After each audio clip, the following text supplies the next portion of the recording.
This show is sponsored by BetterHelp Online Therapy. Relationships are hard, especially the most important one, the relationship you have with yourself. Visit betterhelp.com/super and see if how you treat yourself can use some work. This video will contain spoilers for Fantastic Beasts: The Secrets of Dumbledore. Hey brother, who is Credence's mother? What was the giant monster scorpion thing in the cave that tried to kill Newt? And what is the deal with Jacob's wand? Like, I know Newt said it didn't have a core, but if it's made of snake wood, I am telling you, it is important. Do you guys hear the rain?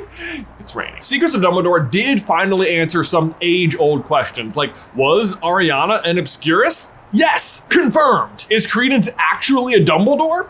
Confirmed! Was the explanation good? Are Newt and Tina the cutest couple in the entire wizarding world? Confirmed! I mean, we didn't really need further proof of that, but it was really nice of Eddie and Catherine to just double down on it anyway. But as ever, whenever we seem to get a few solid answers to some questions, they just come with even more unanswered questions. So today we are counting down our top 5 unanswered questions from Fantastic Beasts: The Secrets of Dumbledore.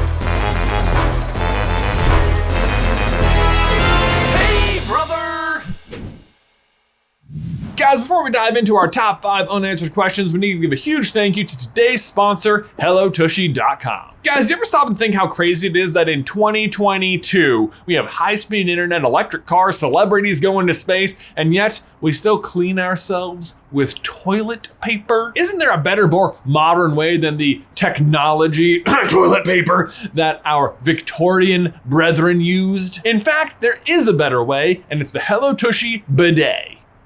Rhymes. Honestly, guys, out of all the fun modern gadgets I have at my house, from the air fryer to my VR headset to my apple peeler core slicer, the Hello Tushy bidet is the absolute MVP because it somehow manages to be such a luxurious yet simple piece of technology that can attach to your toilet in less than 8 minutes. And it cuts your toilet paper use down by 80%, so you can save money on toilet paper and on paper waste. Plus, you finally get to feel like a citizen of the future of 2022. Also known as the present. So take care of your business the cleaner, modern way by heading over to HelloTushy.com/super to save 10% and get free shipping. One more time, that's HelloTushy.com/super to get 10% off your order plus free shipping. Link is in the description down below. All right, Secrets of Dumbledore, it is time to unravel your secrets. And let's start with what actually even was the creature in the cave? This is a question that has been baffling the Harry Potter community since the first trailer dropped. Like, it's giant and has a giant scorpion tail that can shoot fire out of it, but what is it? Like, you'd think the illustrated Fantastic Beasts book they dropped to go along with the series would include giant monsters that Newt encountered in the series, but you'd be wrong about that. Now, if you're a longtime Potter fan, there was one creature in particular that seemed to fit the bill for what we were seeing, and that is the infamous Blast-Ended Scroot. And on the one hand, that was really exciting because despite being a huge part of Goblet of Fire and the third task in the Triwizard Tournament, the Blast-Ended Scroots were inexplicably left out of the movies. I mean, at least we got scary hedges, am I right?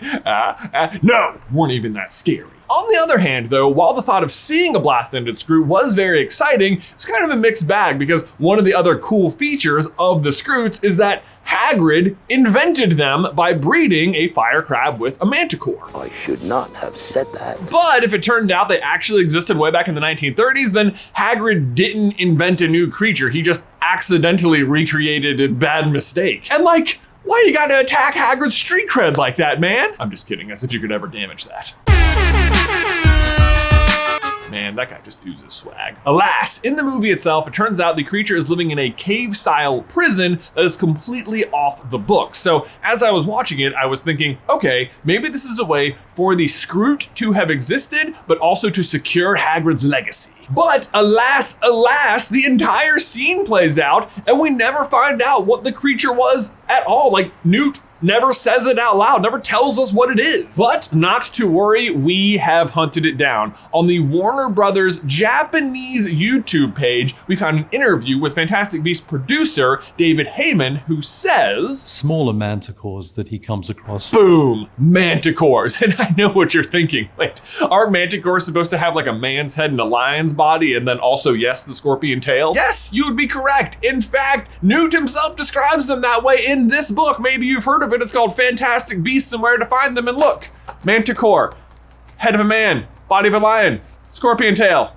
What gives? What gives? Why are you describing it so incorrectly, Newt? I have no idea, but the more we watch these movies, I'm actually convinced Newt is actively spreading misinformation about certain beasts in the name of protecting said beasts. Like the Zowu in Crimes of Grindelwald or the Chillin in this movie are not in this book at all, and yet are obviously fantastic beasts he encounters. Whatever.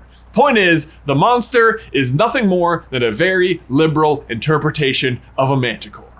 Mystery solved. Next up, what is Newt's beef with Theseus? This issue was introduced to us in Crimes of Grindelwald, where we learned that Leda was Newt's best friend, but now she's engaged to Theseus. But then by all accounts, it also seems like Leda maybe still has feelings for Newt. It's also revealed to us that Theseus is a war hero, and we of course know that Newt is much more of a pacifist. The Greek hero of Theseus is best known for slaying the mythical Minotaur, and of course we know that Newt loves mythical beasts. Plus, when Tina does this, Newt says, I think that might have been the best moment of my life. And then it continues in this movie. When Newt has gathered the whole team on the train, he goes around and is so excited to introduce everybody to everybody until he gets to Theseus, where he's like, this is my brother, Theseus. It appears like he's not a fan of his new position at the British Ministry of Magic, where he is the head of the Aura department, but then it turns out Tina has the exact same position at MACUSA. It's just like very odd because his brother seems to be the only area in Newt's entire life where he possesses even an ounce of hypocrisy. But then he also doesn't really seem to be that miffed to be working with him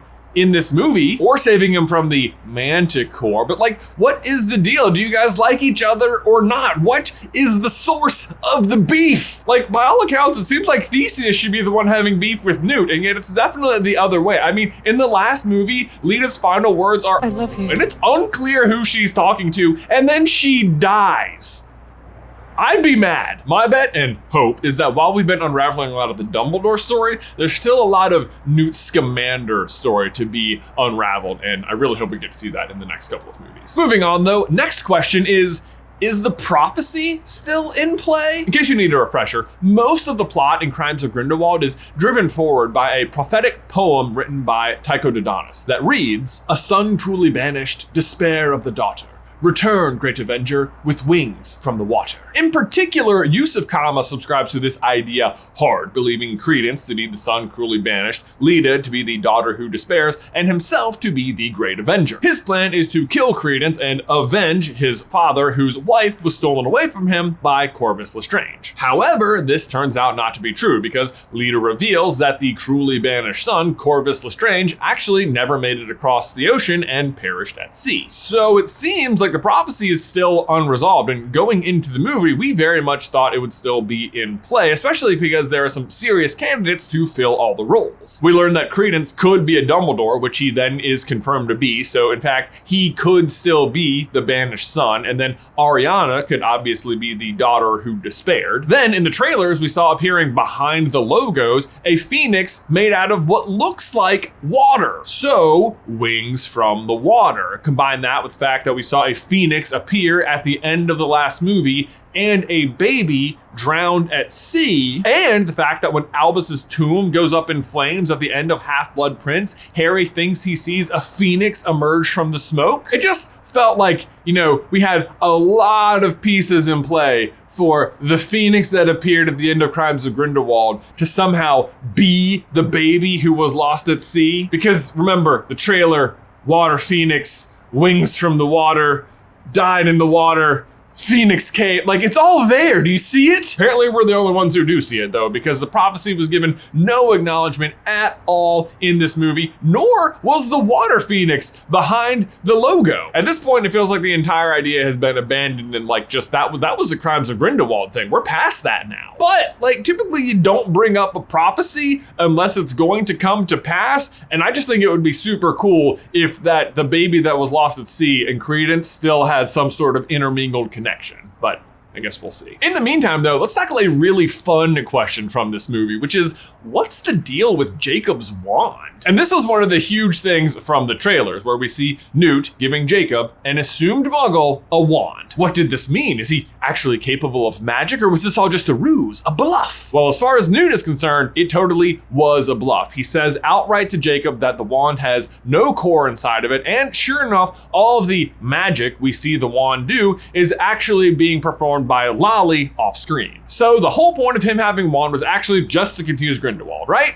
Well, actually, only maybe. Because although Newt claims it doesn't have a core, the movie goes out of its way twice to mention to us, the audience, that the wand is made out of the very rare snake wood. And that might not mean much to you, but in Fantastic Beasts, it does have some significance, because it turns out none other than Salazar Slytherin himself's wand was made of snake wood. Which, let me just say, we know for sure it's not that wand. That wand was buried at Ilvermorny, where it grew into a tree whose limbs cannot be cut and whose leaves have healing powers. That said, though, we only know any of this information because of an article that was published on Pottermore in conjunction with the release of Fantastic Beasts 1, making it feel like that information is relevant to this story, especially when you consider that Jacob is from America, which is where Ilvermorny is. And on top of that, Slytherin's wand had a very unique ability, which was the ability to be put to sleep by Slytherin himself at his command by speaking Parselmouth to it, which effectively would turn the wand off, turning it into nothing more than a simple stick of snake wood. But do you see where I'm going with this? Like, what if Jacob's wand isn't coreless? It's just sleeping. But so what does that mean? Is Jacob going to end up to be a Parselmouth? Well, I doubt it. I think Jacob is definitely confirmed to be a muggle and a, Hufflepuff squib at best. But there is one character in these movies who we have seen speaking to a snake. Credence. Now granted, we only ever see him talking to her in her human form, and it's difficult to say what it means in terms of talking to a snake, like how far is she into the transformation of becoming permanently a snake. But for her part, Nagini only ever talks to Credence, and it actually lines up pretty well with our next question. Who is Credence's mother? Now, obviously the big reveal in this movie is that Aberforth is Credence's father, of course leaving us all wondering, okay, but then so like, who's the mother? And honestly, this question deserves its whole own video, and it will get one, but we are going to explore one avenue today along the lines of the Parselmouth theory. Assuming that that's true, that Credence can talk to snakes and is a Parselmouth, it also then pretty much has to mean that Credence is a descendant of Slytherin, because those are the only known characters we see who can talk to snakes. And Harry. But his reason's a little bit complicated. He was attacked as a baby, and a piece of the Dark Lord's soul got split away from the Dark Lord and trapped inside of him, effectively making him a Horcrux and anchoring him to life. It's a very weird thing. Point is, Harry can talk to snakes. You get it. You don't need me to explain it. Anyway, point is, if this is true, it also means that Credence is actually then related to Voldemort in some way. Likely his uncle, but like, is that even possible? Well, maybe. In order for it to be true, his mother needs to be a Gaunt, the last known living relatives of Slytherin who we know can speak to snakes. We also know that Credence was conceived in 1899, the same year as the three-way duel that killed Ariana, meaning the only available Gaunt of age at the time we know of is Marvolo Gaunt. But obviously it's not him, because we know the father is Aberforth. So it would pretty much have to be the case that, unbeknownst to us, Marvolo Gaunt either had a female sister or cousin. And that said sister or cousin also has a sister, because the woman on the boat with Credence going to America is labeled as Credence's aunt. So is it possible Marvolo had two female family members we never learned of that both died? Well, yeah, I mean, for one, we at least know the aunt dies at sea trying to save who she thinks is Credence, but is actually Corvus Lestrange. Plus, the fact that he's traveling with his aunt and not his mother also kind of suggests that maybe something went wrong in childbirth, like maybe she died. Not uncommon in the Gaunt family. Plus, Marvolo himself could also then be the reason why Credence was being sent to America, because Aberforth is actually a half-blood, and we know Marvolo is like a pure-blood fanatic, so you have to think he might have been considered considered a threat to the baby. That said, that is but one possibility for who Credence's mother could be, and there are many. If you don't think we have a very confusing looking whiteboard right over there right now, you'd be dead wrong. But in order to see those theories, you have to tune in to a future video. So be on the lookout. Guys, what other unanswered questions do you have from Secrets of Dumbledore? Let me know all of them in the towel section down below. If you haven't liked this video yet, please remember to do so and subscribe so you don't miss any future Harry Potter action from us. If you want to see our review of Secrets of Dumbledore, you can click right here. But otherwise, until next time, Ben, I will see you in another life.